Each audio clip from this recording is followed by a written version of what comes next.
Bienvenue à cette formation. J'ai envie de saluer celles et ceux parmi vous qui viennent de loin et celles et ceux qui habitent à côté. Bienvenue aux participants, participantes les plus jeunes, à celles et ceux qui sont dans leur vingtaine, trentaine, quarantaine, cinquantaine, soixantaine et au-delà.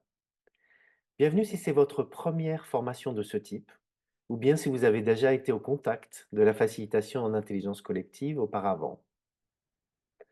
Bienvenue si vous êtes 100% enthousiaste et heureuse d'être là.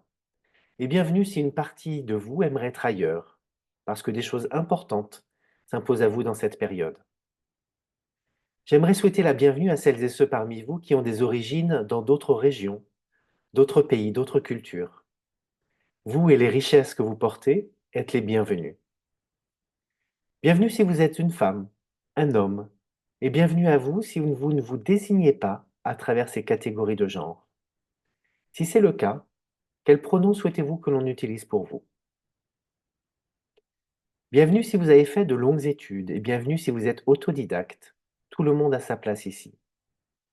Bienvenue aux lesbiennes, gays, bisexuels, queer et à toutes celles et ceux dont la sexualité n'entre pas aisément dans une case. Et bienvenue aux hétérosexuels.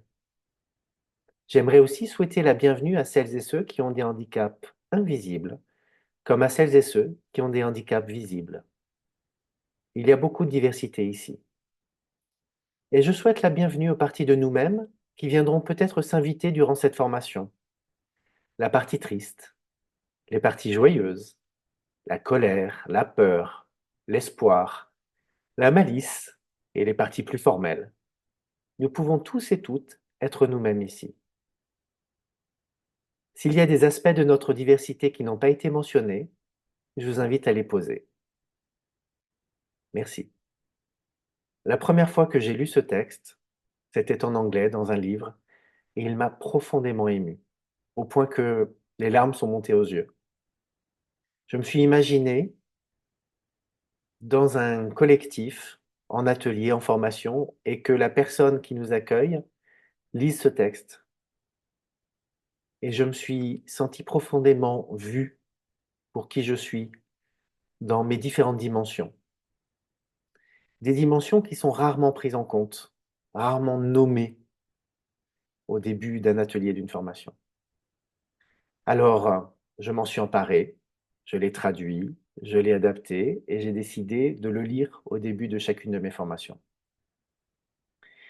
Et immanquablement, à la pause qui suivait, 1, 2, 3 personnes venaient vers moi et me faisaient part de la manière dont elles avaient été émues par ce texte, dont elles avaient été parfois bouleversées. Encore une fois, pour être vues, vraiment vues. Lire ce texte, ce n'est pas innocent. Cela implique aussi une forme de responsabilité. C'est-à-dire qu'en le lisant, en tant que facilitateur, facilitatrice, formateur, formatrice, accompagnant, je m'engage implicitement à tenir compte de ces différentes facettes de l'identité des personnes qui sont devant moi. Et donc, potentiellement, à ne pas projeter sur les personnes ce qu'elles sont ou ce qu'elles ne sont pas.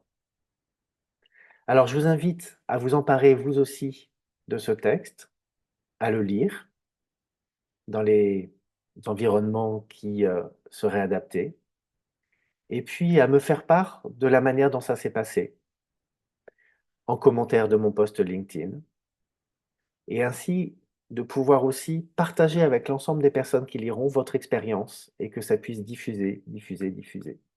Et merci beaucoup.